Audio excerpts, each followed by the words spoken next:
მოგესალმებით, ეთერშია ქრონიკა 11-ზე, მე ჟურნალისტი ნათია სონღულაშვილი ვარ. ინფრასტრუქტურული პარლამენტში საგამოძიებო კომისია მიმდინარეობს, თემა 2008 წლის აგვისტოს ომია.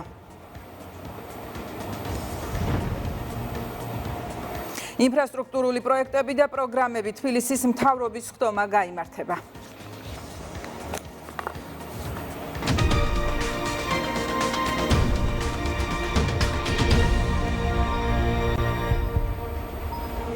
მამუკა ხაზარაძის მიმართ პროკურატურამ გამოძიება დაიწყო, უწყება საგამოძიებო კომისია დღეს ბადრი ჯაფარიძეზეც მიმართავს, ლელოს ლიდერები კითხვებს გაექცნენ და კომისიაზე არ მივიდნენ, რაც სისხლის სამართლის დანაშაულია. მეგი ნარსავიძე გაგვაცნობს დეტალებს.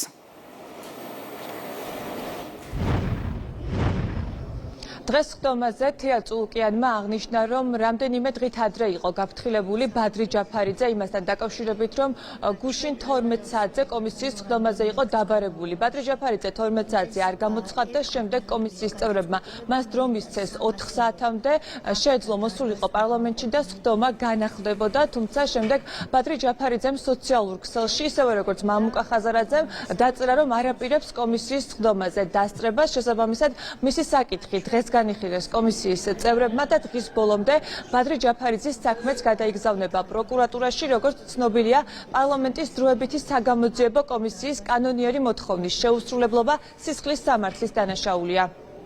ჩვენი კომისიის სამდივნო ბოლო რამდენიმე დღის განმავლობაში ინტენსიურად უკავშირდებოდა მას, როგორც ბატონ მამუკა ხაზარაძეს, ასევე ბატონ ბადრი ჯაფარიძესაც თხოვდა მობრძანებას კომისიის წინაშე და შპს მაგნატის საქმეზე კითხვებზე პასუხის გაცემას, მაგრამ ბატონმა ბადრი ჯაფარიძემ არ ისურვა კომისიასთან კონტაქტი. ამის შემდეგ საქართველოს პარლამენტმა შეისყიდა სპეციალურად მომსახურება საქართველოს ფოსტისაგან და ფელდეგერი გამოცხადდა ბატონი ბადრი ჯაფარიძის საცხოვრებელ მისამართზე თბილისში, გუშინ წინ დილის 9 ნახევარზე, მაგრამ მას კარი არ გაუღეს იმისთვის, რომ ჩაებარებინა წერილი. ამის შემდეგ ფელდეგერს მოუწია პოლიტიკური გაერთიანება ლელოს ოფისში მისვლა, სადაც ბატონი ბადრი არ დახვდა, თუმცა ფელდეგერი მეორედ მივიდა ოფისში, ბატონი ბადრი იყო ადგილზე, მაგრამ ფელდეგერთან შესახვედრად მოავლინა 2 თანამშრომელი, მათ შორის 1 იურისტი, თუმცა წერილი თვე, სადაც იყო ჩვენი ოფიციალური შეტყობინება, უკან დაბრუნდა თანამშრომელი და ფელდეგერს განუცხადა, რომ ბატონ ბადრის არ სურდა ამ წერილის ჩაბარებას. ჩვენ გუშინ მიუხედავად ამისა ვიმსჯელეთ და თქვით, რომ მიგვეცა დამატებითი დრო ბატონი ბადრისათვის, იმიტომ რომ შესაძლოა, როდესაც პირი პოლიტიკურ პარტიაში მუშაობს, მეც მაქვს ამის გამოცდილება, გარკვეული შეხვედრები ქონდეს ჩანიშნული მათ შორის მოქალაქეებთან და არ სურდეს საკუთარი სამუშაო გრაფიკის დარღვევა, თუმცა ის დამატებითი დრო, რაც ჩვენ მივეცით, გუშინ 4 საათამდე ის კვლავ არ გამოცხადდა კომისიის ხდომაზე, ჩვენ აქ ვიყავით, ყველა მას ველოდით და 4 საათამდე არ მოვიდა. ამიტომ მე გთავაზობ, ვინაიდან სხვა გამოსავალი აღარ აქვს უკვე კომისიას, სამართლებრივად და პროცედურულად, რომ სისხლის სამართლის კოდექსის 359 მუხლით გათვალისწინებული დანაშაულის ნიშნები სავარაუდოდ უკვე არის სახეზე. დანარჩენს პროკურატურაში აფასებს სამართლებრივად, ეს აღარ არის ჩვენი საქმე და გთავაზობთ, რომ კენჭისყრაზე დავყენოთ საკითხი ბატონი ბადრი ჯაფარიძის ამ კონკრეტული ქმედების, თუ გნებავ თუ მოქმედობის, თუ რასაც დაარქვეს პროკურატურა, გადავაგზავნოთ დღის ბოლომდე საქართველოს პროკურატურაში, ვინ არის მომხრე. ერთხმად მიღებულია გადაწყვეტილება. დროებითმა საგამოძიებო კომისიამ გუშინ პროკურატურას გადაუგზავნა მამუკა ხაზარაძის საქმე. პროკურატურამ გამოძიება უკვე დაიწყო სისხლის სამართლის კოდექსის 359 მუხლით. ეს მეგინ არსავიძე იყო. ახლა კი საპარლამენტო საგამოძიებო კომისიაზე პაატა დავითაიას უსმენენ. დღეს მთავარი თემა 2008 წლის აგვისტოს ომი და ომამდე არსებული პერიოდია. სოფო ბერიძე მუშაობს თემაზე და პირდაპირ ეთერში გვერდება.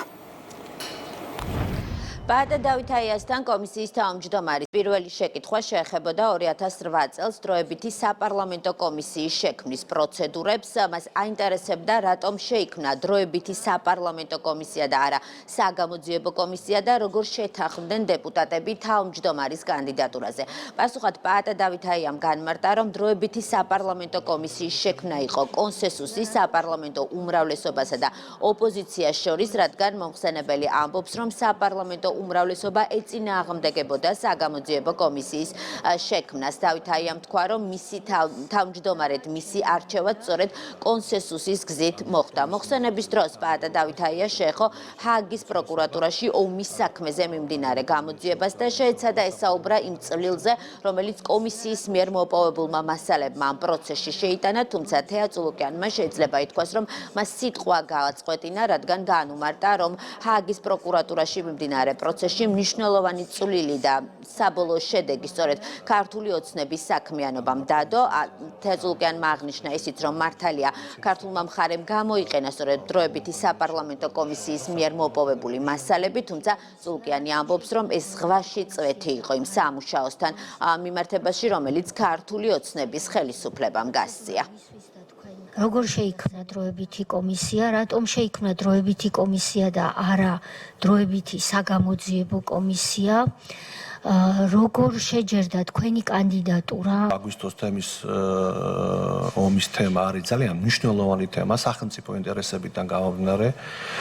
გარკვეული პოლიტიკური პარტიების მხრიდან ყოველთვის ხდება ცალკეული ინტერპრეტაციები ამ მიმართულებით. ამ ეტაპის მდგომარეობით, სამართლებრივი მდგომარეობა იცით თქვენ, რომ მიმდინარეობს გამოძიება ომთან დაკავშირებით, აქედან გამომდინარე ნებისმიერი ჩემი სიტყვა, როგორც ერთ-ერთი მონაწილის იმ თვალსაზრისით, რომ მტკიცებულებების მოგროვების და გადაცემის საერთაშორისო გამოძიებასთან დაკავშირებით არის ძალიან მნიშვნელოვანი. ყოველი ჩემი სიტყვა ექნება აწონილი, იმიტომ რომ ამ ეთერს, ამ საზოგადოებრივ ამ ჩვენების მიცემას უყურებს რუსეთის ფედერაცია, როგორც ოკუპანტი ქვეყანა, ნებისმიერი ჩემი სიტყვა გამოყენებული შეიძლება იქნას ქართული სახელმწიფოს წინააღმდეგ ჰააგის საერთაშორისო სისხლის სამართლის პროკურატურაში. 2008 წელს, როდესაც საბრძოლო მოქმედებები მორჩა, ძალიან სერიოზულ დონეზე იდგა საკითხი რამდენიმე მიმართულებით შექმნილი იყო, რომ დაწყებულიყო ამ საკითხის გამორკვევა. პირველ რიგში ეს იყო ოპოზიციის მოთხოვნა,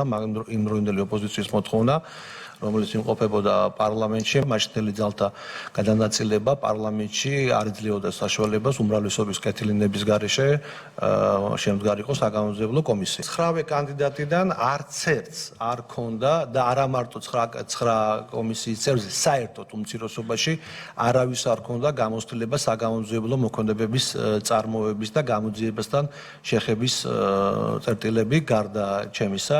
დაახლოებით 10 დღის ვადის განმავლობაში მე შევემუშავე დროებით საპარლამენტო კომისიის დებულება და რატო როგორ მოხდა ამის შემუშავება. ანალოგი იყო აყვანილი 11 სექტემბრის ამერიკის შეერთებული შტატების 11 სექტემბრის კომისიიდან. სანქციები, რაც გაიცა ჰააგის პროკურატურის მიერ.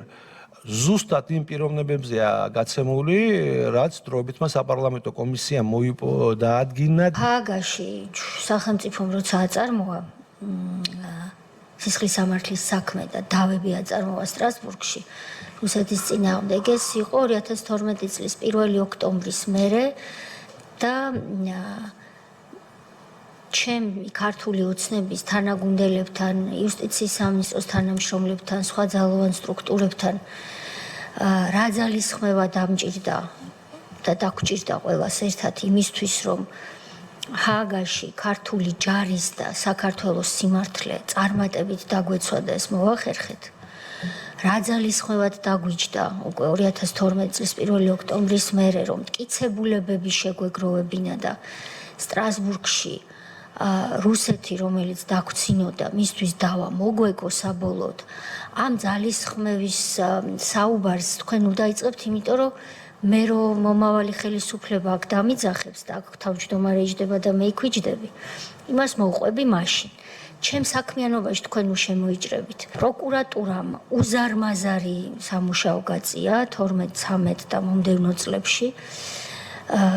იმისათვის, რომ რეალურად გამოეძიებინა თქვენი მასალებიც იყო გამოყენებული და მე მადლობა მინდა გითხრათ. ჰააგაში ნამდვილად ეს დასკვნა გამოვიყენეთ ჩვენ და მაგრამ ეს ნამდვილად თქვენ არ გეწინოთ და არ იყო საკმარისი. ზღვაში წვეთიც კი არ იყო იმისთვის, რომ ჩვენ დაგვემტკიცებინა, რომ მართლები ვართ. ჩვენ ეს შევძელით. ამიტომ პროკურატურა იქნებოდა ეს თუ სხვა სამართალდამცველები ჰააგაში რა გაკეთდა, ამას თქვენ მე ნუ ამიხსნით.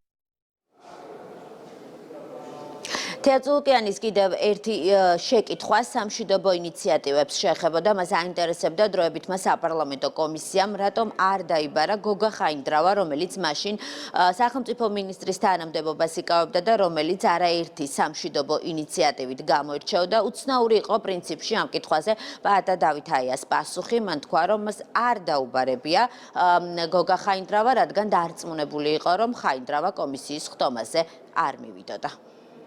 ერთ-ერთი მნიშვნელოვანი რაც ჩემთვის არის სამშვიდობო ინიციატივების თავი. ვერც ამ თავში და ვერც გამოკითხული პირების სიაში მე ვერ ვნახე მაგალითისთვის ის სამშვიდობო ხალხთა შორის ურთიერთობების თემები, რაც თავისებური სამშვიდობო ინიციატივაა, როგორიც იყო მაგალითად 2005-2006 წლებში ორმხრივად გადადგმული ნაბიჯები, ვთქვათ, აფხაზებსა და ქართველებს შორის. გამოკითხულ პირებს შორის არ იყო და შეიძლება ეს გრიფით არის და მაშინ მიგვანიშნეთ და გავჩუმდებით. ვერ ვნახე მაგალითად ნაციონალური მოძრაობა, როცა მოვიდა ვარდების რევოლუციის შემდეგ, კონფლიქტების მოგვარების თემაზე აქტიურად მუშაობდა მაშინდელი სახელმწიფო მინისტრი გიორგი ხაინდრავა. მისი მოადგილე იყო ბატონი გიორგი ვოლსკი. ასევე აფხაზეთის ავტონომიური რესპუბლიკის დევნილობაში რესპუბლიკის მთავრობის ხელმძღვანელი იყო ირაკლი ალასანია. შამბარომ იყო თბილისში ჩამოსული, რისთვის იყო ჩამოსული, ამით თუ დაინტერესდით, რატომ არ იყვნენ ეს პირები გამოკითხულები და ასეთ ინიციატივებს, როდესაც მინისტრი ხაინდრავა. ეს იყო მინისტრი, რომელიც ჩავიდა სოხუმში. სწორად მახსოვს მე მგონი. ეს ყველაფერი ასახული აქ არ არის. ამაზე ორი სავარაუდო პასუხია. ან ეს არ იყო იმ მანდატში, რომელიც თქვენ პარლამენტმა მოგცათ, ან კომისიის მუშაობისას წევრებს ყველას თავისი პოზიცია აქვს, რამდენი წევრიც არის იმდენი და ორჯერ მეტი პოზიცია ხანდახან და თქვენ იმშელეთ და ჩამოყალიბდით, რომ ამ იმართულებაზე კვლევა არ იყო აუცილებელი. რატომ არ არის ნაკვლევი და თუ არის მიმითითეთ სად აგვისტოს ომის, რომელიც სულ რამდენიმე დღეს გაგრძელდა, ხომ? წინა დღეებში მიმდინარეობისას იყო თუ არა ოკუპირებულ ტერიტორიებზე, განსაკუთრებით ცხინვალის რეგიონში მოსახლეობა დაუცველი.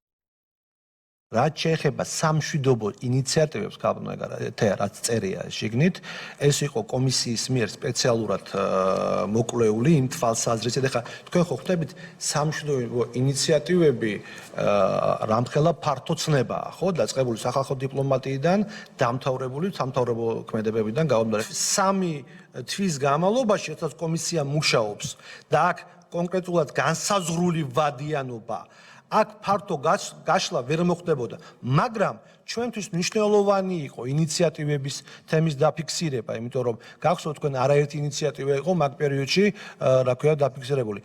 აქედან გამომდინარე, რაც შეეხება კომისიაზე დაბარებას, მოდი ასე ვთქვათ, აი, მაგალითად, ვთქვათ, იგივე ბატონი ირაკლი ალასანიას, იგივე ბატონი ხაინდრავასი მინდა პირდაპირ თქვა, რომ თქვათ ბატონი ხაინდრავა იმ პერიოდში გამოთქვამდა აზრებს, რომ როგორც ეხლა იძახიან, თქვათ, არალეგიტიმურია კომისია, ისე იძახოდნენ ჩემთვის. ჩვეულებრივი თემები იყო ეს. ამიტომ დიდი ალბათობით ალბათ არ ჩვენ არ დაგვიბარებია, მოდი ასე ვთქვათ პირდაპირ. რაც შეეხება თქვენს მეორე შეკითხვას, რაც უსაფრთხოების თემებთან დაკავშირებით არის, მოდით ასე პირდაპირ გეტყვით, დასკვნაში პირდაპირ გაწერილი არის იგივე სამოქალაქო თავდაცვის მიმართულებით ხარვეზები, რაც იყო სამოქალაქო მოქალაქეების ურთიერთობებზე ლაპარაკი და ეს იყო ერთ-ერთი რეკომენდაცია ჩადებული. პაატა დავით აიას გარდა დღევანდელი კომისიის ხდომაზე მოწვეულები არიან მიხეილ ქარელი, გრიგოლ ვაშაძე, ირაკლი ოქრუაშვილი, თამაზ ბასტაევი, ზურაბ ნოღაიდელი. ხდომის მიმდინარეობა გვაჩვენებს ყოფილი მაღალ ჩინოსნები მოვლენ თუ არა საგამოძიებო კომისიის ხდომაზე. საგამოძიებო კომისიის ხდომის დეტალები სოფო ბერიძემ გაგვაცნო. ამ წუთებში თბილისის მთავრობის ხდომა იწყება, პირდაპირ ეთერში ვრთავთ დედაქალაქის მერს. დილამშვიდობის მეგობრებო, მოგესალმებით ყველას. ვიდრე დავიწყებთ საკითხების განხილვას, მინდა რამდენიმე თემას შევეხო, მივაწოდო ინფორმაცია დედაქალაქის მოსახლეობას. თქვენ იცით, რომ ბიუჯეტში ჩვენ გათვალისწინებული გვაქვს სოციალური დახმარებების მიმართულება, ჯანდაცვის მიმართულება და საკმაოდ დიდი თანხები არის გამოყოფილი ამ მიმართულებით. ჩვენ ვეხმარებით იმ ოჯახებს, იმ ადამიანებს, ვისაც გარკვეულწილად ჯერ კიდევ ჭირდება ჩვენი თანადგომა. და ბევრი ასეთი პროგრამა გვაქვს სხვადასხვა მიმართულებით. თქვენ ასევე იცით, რომ ონკოლოგიური დიაგნოზის მქონე მოქალაქეთა მხარდაჭერას სხვადასხვა სახის პროგრამით ვახორციელებთ, ბევრი პროგრამებია. და ერთ-ერთი მნიშვნელოვანია ძუძუს კიბოს სამკურნალო მედიკამენტების დაფინანსების პროგრამა. აღნიშნული მიმართულების 2025 წლის ბიუჯეტში ეს მიმართულება, რა თქმა უნდა, გათვალისწინებულია. თქვენ იცით, რომ წლების განმავლობაში სოციალურად დაუცველ ადამიანებს 100%-ით უფინანსდებოდათ მედიკამენტები. ჩვენ მივიღეთ გადაწყვეტილება გასულ წელს და ყველა იმ ადამიანს, ვისაც ამ მიმართულებით აქვს საჭიროება, საჭიროებს დახმარებას, მხარდაჭერას, რა თქმა უნდა, ყველას დავეხმარებით და 100%-ით მოხდება მედიკამენტების დაფინანსება. არანაირი მნიშვნელობა არ აქვს ის სოციალურად დაუცველია თუ არა სოციალურად დაუცველი. რა თქმა უნდა, წელსაც 2025 წლის ბიუჯეტში გათვალისწინებული გვაქვს ეს ხარჯები, თანხები და იქნება ჩვენი მხრიდან თანადგომა. ესე იგი, პროგრამა HER2 დადებითი ადგილობრივად გავრცელებული და მეტასტაზური ფორმის ძუძუს კიბოს დიაგნოზის მქონე მოქალაქეების სიცოცხლის გახანგრძლივება, განკურნებას ემსახურება და შესაბამისად ძვირადღირებული მედიკამენტებით ფინანსდება. თბილისის მერია 18 რიგ შემთხვევაში კი გაცილებით მეტ ინფუზიას აფინანსებს. როგორც გითხარით, 2014 წლიდან ძვირადღირებული სამკურნალო მედიკამენტების სოციალურად დაუცველ ბაზაში მყოფი მოქალაქეების მსგავსად პროგრამის მოსარგებლე ყველა მოქალაქეს 100%-ით უფინანსდება. ერთი პაციენტის მკურნალობის სრული კურსის ჩასატარებლად მინიმუმ 24,750 და მაქსიმუმ 70,000 ასეთი ლარი იქნება გამოყოფილი ერთ კონკრეტულ პიროვნებაზე. პროგრამით გათვალისწინებული მომსახურების მისაღებად საქართველოს მოქალაქეს ბოლო 2 წლის განმავლობაში უწყვეტად და ამავდროულად პროგრამაში ჩართვის დროისთვის თბილისის მუნიციპალიტეტში უნდა კონდეს რეგისტრაცია. მოქალაქე პროგრამაში ჩასართავად განცხადებით და შესაბამისი საბუთებით დედაქალაქის მერიას მიმართავს, რომელთა საფუძველზე მედიკამენტის აფთიაქიდან გასატანად საგარანტიო წერილი გაეცემა. კიდევ ერთხელ ვიმეორებ, ჩვენ ყველა იმ ადამიანს დაუდგებით გვერდით, ვინც ჯერ კიდევ საჭიროებს თანადგომას. გვაქვს ბევრი პროგრამა, ბევრი მიმართულება არის და რა თქმა უნდა, ჩვენი მხრიდან იქნება ყოველთვის ხარდაჭერა. ასევე უნდა აღინიშნოს იგივე დამოკიდებულება ჯანდაცვის მიმართულებითაც. უამრავი ადამიანი მოგმართავს სხვადასხვა ოპერაციების დაფინანსების თვალსაზრისით, მხარდასაჭერად, აქაც მაქსიმალურად ყველას ხელს უწყობთ და ჩვენი მხრიდან ხდება კონკრეტული თანხების გამოყოფა, რომ მოხდეს იმ ოპერაციების დაფინანსება, რაზეც არის მომართვიანობა. შემდეგი თემა: კოოპერატიული ვინამშენებლობით დაზარალებული ოჯახები. ეს არის პრობლემა, უпростоრად იყო პრობლემა, რომელიც ვერც ერთმა თავრობამ ვერ მოაგვარა. მე პასუხისმგებელი ვარ ყველა ჩემი სიტყვის, რასაც ვამბობ, ათეული წლების განმავლობაში 3500-მდე დაზარალებული ოჯახი ვერანაირად ვერ იღებდა საკუთარ ფართებს, საკუთარ ბინებს და ეს იყო ამ ოჯახებისთვის უდიდესი პრობლემა. ჩვენ, რა თქმა უნდა, 2017 წელს, როდესაც მონაწილეობას ვიღებდით საარჩევნო კამპანიაში, გავეცით დაპირება, რომ ეს პრობლემა ამ ოჯახებისთვის იქნებოდა მოგვარებული. მათ აუშენდებოდათ და საკუთრებაში გადაეცემოდათ თავისივე გონებები, საკუთარი ბინები, რასაც ათეული წლების განმავლობაში ელოდებოდნენ და ვერანაირად ვერ ახერხებდნენ მათ მიღებად. იმ მიზნით, რომ ჩვენ დაგვეკმაყოფილოთ უსმენდით კახა კალაძეს. საგარეო კომიტეტის თავმჯდომარე და დეპუტატების სერბეთში შეხვედრებს განაგრძობენ. დღეს შეხვედრები დაგეგმილია თავდაცვისა და განათლების კომიტეტის თავმჯდომარეებთან, ასევე საგარეო საქმეთა მინისტრთან. მთავარი თემებია ორ ქვეყანას შორის არსებული სტრატეგიული და პარტნიორული ურთიერთობები, ასევე ევროინტეგრაციის პროცესი. დღეს შეხვედრა გაიმართება საგარეო საქმეთა მინისტრთან. პირველ რიგში ქართული მხარე მადლობას გადაუხდის იმ მუდმივ და მყარ მხარდაჭერის გამო, რომელიც გამოიხატება ქვეყნის სუვერენიტეტის მხარდაჭერა და არაღიარების პოლიტიკის მიმართულებით გადადგმული ნაბიჯები, როგორც საერთაშორისო პლატფორმებზე და რეზოლუციებში მხარდაჭერაზე, ასევე ორმხრივ ურთიერთობებში. ასევე მნიშვნელოვანი იქნება და უკვე გადაწყვეტილება მიღებულია, რომ სერბეთი საელჩოს გახსნის წლის ბოლომდე საქართველოში. გადაწყვეტილება ჩვენი ვიზიტის დროს იქნა საბოლოო მიღებული ორმხრივი ფრენების, პირდაპირ ფრენების განხორციელების. დღეს დაიწყება გაყიდვები ბილეთების და 15 ივნისიდან უკვე შესაძლებლობა ექნება როგორც ქართულ, ასევე სერბ ტურისტებს ერთმანეთთან მიმოსვლის. 2025 წლის სოციალური პროგრესის ინდექსით საქართველოს 13 წლიანი გაუმჯობესებით მსოფლიოს საუკეთესო 10-ულშია და მე-6 ადგილს იკავებს. დოკუმენტი ამერიკულმა ორგანიზაციამ გამოაქვეყნა. კვლევა 170 ქვეყანაში ჩატარდა. გლობალურ რეიტინგში კი საქართველო 51 ადგილზე დაწინაურდა და ცენტრალური აზიის და კავკასიის რეგიონში ლიდერობს. საქართველო ყველა მეზობელ ქვეყანასაც უსწრებს. შავი ზღვის პირეთში მესამე ადგილზეა. საქართველო რეიტინგში უსწრებს ნატოს წევრ სამ სახელმწიფოს, თურქეთს, ალბანეთს და ჩრდილოეთ მაკედონიას. ანალიზი ეყრდნობა გაეროს, მსოფლიოს ბანკის, საერთაშორისო ორგანიზაციების და საერთაშორისო შემფასებელი ანალიტიკური ცენტრების პროფილურ გამოკვლევებს.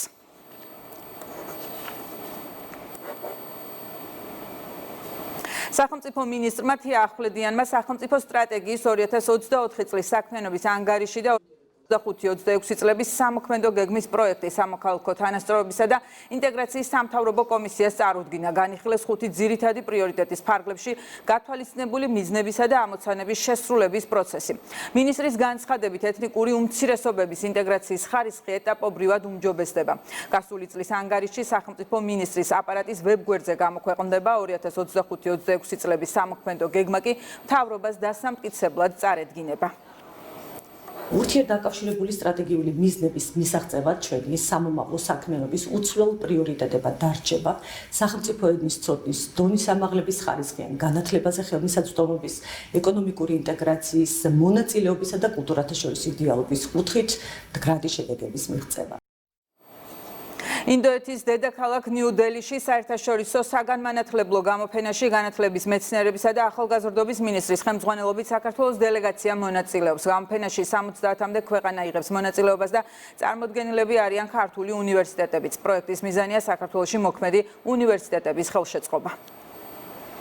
გამოფენაში მონაწილეობს 70-მდე ქვეყნის უმაღლესი დაწესებულებისა და საგამართლო სისტემის წარმომადგენელი.